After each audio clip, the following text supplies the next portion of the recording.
प्रभु की स्तुति हो एक बार फिर से। कितना खूबसूरत दिन है जो प्रभु हमको हर सुबह देता है कि हम उसके वचन का मनन करें, अध्ययन करें, प्रभु को धन्यवाद दें। आइए हम वचन में चलते हैं। यह हिजकेल की पुस्तक और उसका 13वां अध्याय। जब इस पुस्तक को हम पढ़ते मेरे प्रियो, तो ये पुस्तक थोड़ी सी बड़ी है, लेकिन मैं प्रयास कर रहा हूं कि हर रोज आपके लिए एक अध्याय पे आपके मनन को मैं आपके बीच में उस मनन को रख सकूं।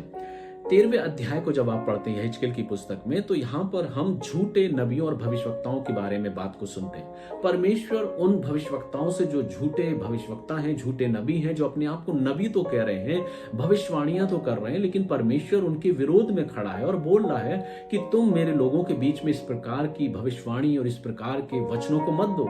परमेश्वर वहां जिक्र भी करता है कि जो वाणी तुम बोल रहे हो ये कहकर कि मैंने कहा है, बल्कि मैंने नहीं कहा। अगर आप वचन में पढ़ते 7वें पद में, तो वचन कहता है तुम कहते तो हो यहोवा की ये वाणी है, परंतु मैंने तुमसे कुछ नहीं कहा। आगे परमेश्वर इस प्रकार से उन भविष्यवक्ताओं के विरोध में खड़ा होता है और परमेश्वर उनको बताने का प्रयास कर रहा है कि तुम जो झूठी भविष्यवाणी कर रहे हो, मेरे लोगों को भरमाने का काम कर रहे हो, उससे अपने आप को फेर लो और रुक जाओ और ठहर जाओ।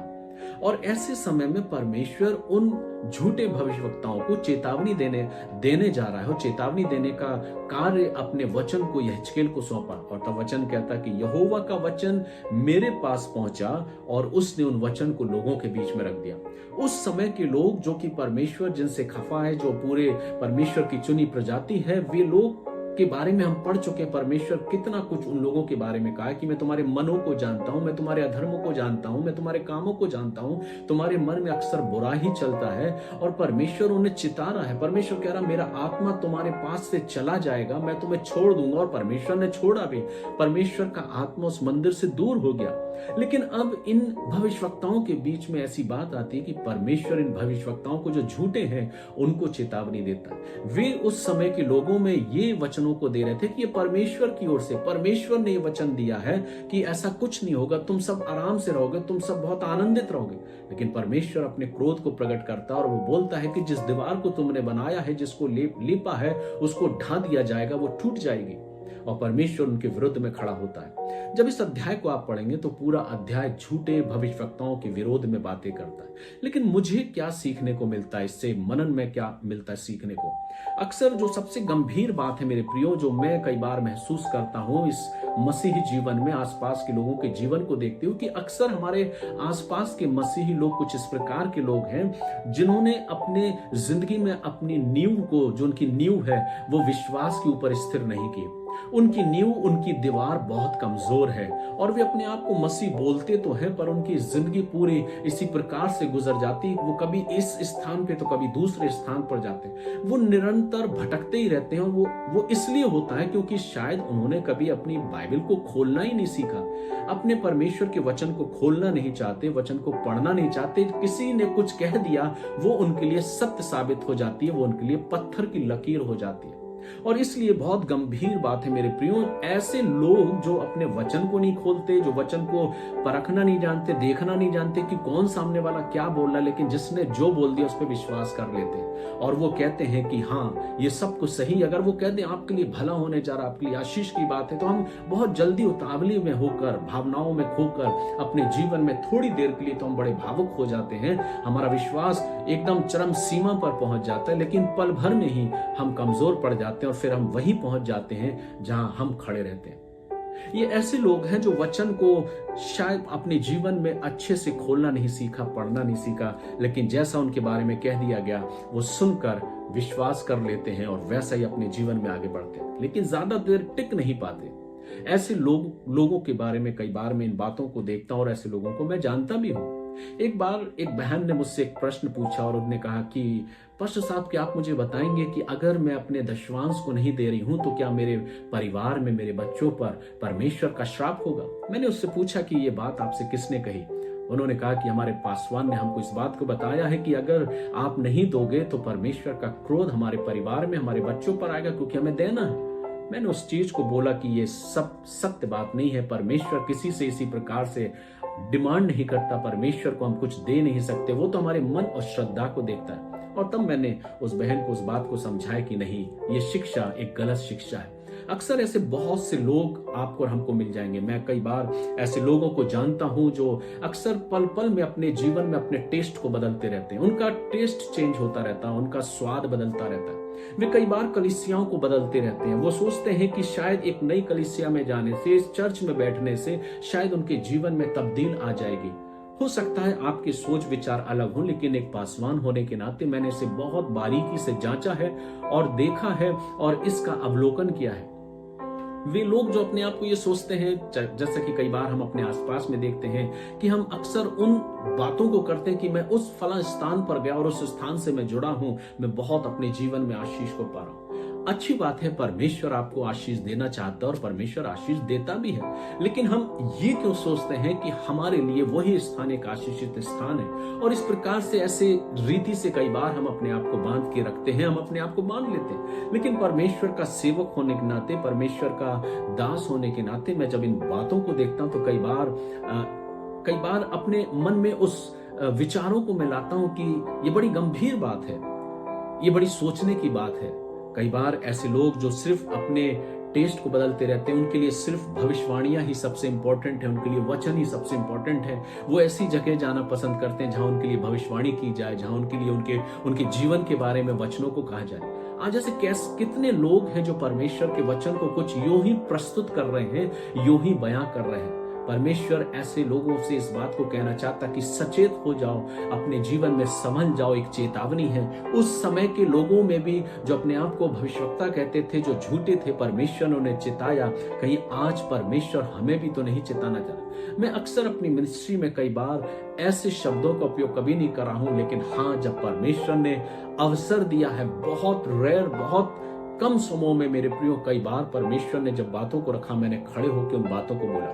मैं स्वयं अपने जीवन की इस बात की गवाही को देता हूं कि परमेश्वर ने जब जब मुझसे उन बातों को कहा, मैंने लोगों के देखते हुए लोगों के बीच में रखा और वो बातें सत्य हुई और सही साबित हुई, जो मैं अपने जीवन में भी महसूस करता हूं। लेकिन ये नहीं कि मैं हर समय हर आराधना में खड़े होकर भविष्यवाणियां करने लगूं कि परमेश्वर आपके लिए ये चाहता, परमेश्वर आपके लिए वो चाहता। ऐसा नहीं है मेरे प्रियो।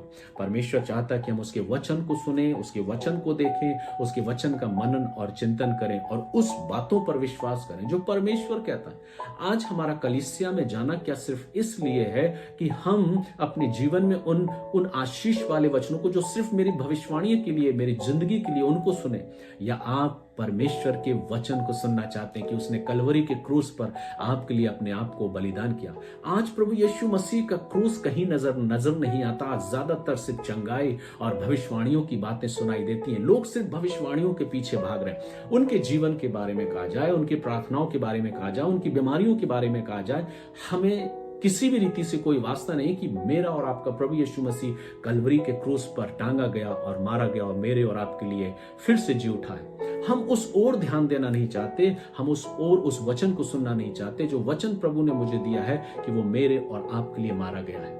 मेरे प्रियो, आज सिर्फ मैं और आप ये सोचते हैं कि मात्र चर्च में चले जाने से, मात्र चर्च में बैठ जाने से सब कुछ अच्छा हो जाएगा। कई बार ऐसे लोगों को मैं जानता हूं जो कई बार ऐसी बातें करते हैं कि हम उस कलीसिया में अपने आप को जोड़ लिए हैं, परमेश्वर ने हमें बहुत आशीष दी। उनकी सोच कुछ इस प्रकार की है, वो अपने आप को इस प्रकार की सोच में आगे बढ़ाते हैं और सोचते हैं कि इस कलीसिया में या उस कलीसिया में जाने से, उस चर्च में बैठने से सिर्फ और सिर्फ हम अपने जीवन में आशीष को पालेंगे। लेकिन नहीं मेरे प्रियो, अच्छा है आप कहीं भी जाते हैं, लेकिन सबसे बड़ी चीज जो मैं आपसे कहना चाहता हूं वो ये, प्रभु के साथ संगति करना शुरू करिए, प्रभु के साथ बैठना शुरू करिए। भविष्यवाणियों की बातों की ओर ज्यादा ध्यान ना देते हुए परमेश्वर के वचनों की ओर ज्यादा ध्यान दीजिए। प्रभु के इस वचन को पढ़िए, इसे खोलिए और इसको पढ़िए। प्रभु आपसे बातें करेगा और वो वचनों को कहेगा जिसको आप खोजने का प्रयास कर रहे हैं, जिसको आप ढूंढने का प्रयास कर रहे हैं। कई बार ऐसे लोग मेरे सामने आते हैं जिनको देखकर कई बार मेरा मन भी मुस्कुराता है, कई बार मैं सोचने पे मजबूर भी हो जाता हूँ कि ये एक पासवान से संतुष्ट नहीं, एक के बाद दूसरा, दूसरे के बाद तीसरा और तीसरे के बाद चौथा, ऐसे ना जाने कितने पासवानों को हम चेंज कर देते हैं। उनके जिंदगी में पासवान बदलते रहते हैं, कलीसियाएं बदलती रहती हैं। वे एक स्थान से दूसरे स्थान में सिर्फ परिवर्तन और बदलना ही देखते रहते हैं। एक जगह कुछ नहीं मिला तो दूसरी जगह जहां उनके बारे में कुछ कहा जाए वो उनके लिए ज्यादा बेहतर है। कई बार हम प्रभु यीशु मसीह की तरफ अपने चेहरे को नहीं, पर हम अपनी कलीसिया और अपने पासवान को देखते हुए आगे बढ़ते हैं। लेकिन नहीं मेरे प्रियो, आज मुझे जरूरत है कि मैं इस वचन का मनन करूं, चिंतन करूं और ये देखूं कहीं ऐसा तो नहीं कि मैं भी जिंदगी भर भटकता हुआ यहां से वहां भटक रहा हूं और सिर्फ भटकता ही जा रहा हूं। मेरी जिंदगी एक भटकती हुई जिंदगी हो गई है। मैंने प्रभु के कलाम को, प्रभु के वचन को तो खोलना ही नहीं सीखा कि प्रभु मुझसे क्या कहना चाहता है, और मैं सिर्फ खोज रहा हूं कि लोग मेरे बारे में क्या कहना चाहते हैं, कौन सा पासवान मेरे विषय में बताना चाहता है, और हम उनकी ओर बढ़े चले जा रहे हैं। ठहरिए मेरे प्रियो, सोचने की जरूरत है। परमेश्वर ऐसे लोगों को भी चेतावनी दे रहा है कि जो परमेश्वर के नाम को लेकर अगर गलत भविष्यवाणियों को बोलते हैं मेरे प्रियो, तो हमें सचेत और सजग रहने की जरूरत है। हाँ, परमेश्वर कई बार आपको इस्तेमाल करेगा, कई बार परमेश्वर आपको इस्तेमाल करेगा और बोलेगा, लेकिन कई बार हमें अपने जीवन में सचेत और सजग रहना है। मैं और आप किसी का न्याय करने के लिए नहीं बैठे, क्योंकि न्याय का अधिकार सिर्फ प्रभु के हाथ में है। लेकिन आज जो वचन मैं आपको कहने जा रहा हूं वो सिर्फ मात्र ये है कि हम भटकने वाले ना हो, हम यहां और वहां भटकते ना रहे। हम ये ना सोचे कि मेरे बारे में उस पासवान ने क्या कहा है, उस कलीसिया में मेरे बारे में क्या कहा गया है, या अपनी जिंदगी को एक स्थान से दूसरे स्थान तक अपने टेस्ट के अनुसार बदलते ना रहे मेरे प्रियो। परमेश्वर के वचन को खोलें, प्रभु से जुड़े रहें, जहां कहीं भी रहें प्रभु से जुड़े रहें, प्रभु से बंधे रहें, प्रभु से बातें करें। प्रभु आपके लिए आशीष की बातें करेगा और तब आप अपने जीवन में परमेश्वर के आशीष को पाएंगे। आज एक प्रश्न देके मैं छोड़ना चाहता हूं, आज के इस मनन को समाप्त करना चाहता हूं। आज अपने आप का एनालाइज करें, कहीं ऐसा तो नहीं कि मेरा उस कलीसिया में, इस स्थान पर, उस पासवान के साथ, जिस भी स्थान पर हम अपनी सेवाओं को दे रहे हैं, कहीं इस उद्देश्य के साथ तो नहीं जा रहे कि आज मेरे बारे में क्या कहा जाएगा, या मैं अपने जीवन में किस आशीष को पाऊंगा। आशीष का देने वाला सिर्फ एकमात्र प्रभु यीशु मसीह है, जो मुझे और आपको आशीष देना चाहता है, और वो अपने वचन के माध्यम से मुझे और आपको देता है। क्या आप उस पर विश्वास करते हैं? क्या आप अपने जीवन में एक ऐसी नींव को मजबूत बनाना चाहते हैं, ऐसी दीवार को जो एक स्ट्रॉन्ग नींव पर आधारित हो, एक मजबूत दीवार हो, ताकि कैसे भी अवसर क्यों ना आए आप कभी भी कमजोर ना पड़े, लेकिन आपका विश्वास आपके प्रभु में हो और आप उसमें आगे बढ़ते जाएं। प्रभु आप सबों की अगुवाई करे, हम ऐसे मसीह बने कि हम अपने जीवन में एक मजबूती के साथ, विश्वास के साथ आगे बढ़े। एक ऐसे मसीह बने जो अपने आप को एक स्थान से दूसरे स्थान सिर्फ जिंदगी भर भटकते ना रहे, लेकिन अपने आप को प्रभु से बांध के रखें। अच्छी बात है, आप जहां कहीं भी जाते हैं प्रभु आपको बहुत उन्नत और आशीष दे, लेकिन इस मकसद के साथ ना जाएं कि प्रभु आपसे क्या कहना चाहता है, पासवान आपके लिए क्या भविष्यवाणी करना चाहता है, इस मकसद से ना जाएं। प्रभु आपको आशीष देता है और उसने आशीष की बातें करी। अगर आप वचन खोलेंगे, प्रभु आपको आशीष की बात करता है, आपके जीवन की चंगाई की बात करता है। लेकिन आवश्यकता क्या है? क्या आपने उस वचन को खोलना सीखा है, परमेश्वर के वचन को पढ़ना सीखा है? कितना समय हम प्रभु के साथ बिताते, कितना वक्त हम प्रभु से बातें करते, कितना वक्त हम वचन को पढ़ते, मनन करते, कितना अध्ययन हम करते हैं। जब आप ऐसा करना प्रारंभ करेंगे मेरे प्रियो, आपको भटकने की आवश्यकता नहीं पड़ेगी, आपको एक स्थान से दूसरे स्थान नहीं मेरे प्रियो, लेकिन परमेश्वर आपसे बातें करेगा और आपको उन्नत और आशीषित करेगा। इस आशा और विश्वास के साथ मेरी दुआएं आपके साथ हैं। प्रभु आप सबको उन्नत करे, प्रभु आप सबको आशीष दे, ऐसी मैं दुआ करता हूं। और आप और हम अपनी जिंदगी में भटकने वाले नहीं मेरे प्रियो, लेकिन हम और आप प्रभु को खोजने वाले बने, प्रभु से लिपटे रहें, प्रभु से चिपके रहें और उसकी स्तुति करते रहें। यही तो मेरा और आपका कर्तव्य बनता है। क्या आप तैयार हैं? आइए हम अपने जिंदगी को प्रभु के हाथों में सौंपते हुए आगे बढ़े और प्रभु की आशीष को पाए। May God bless you. प्रभु आप सबों को आशीष दे। God bless you.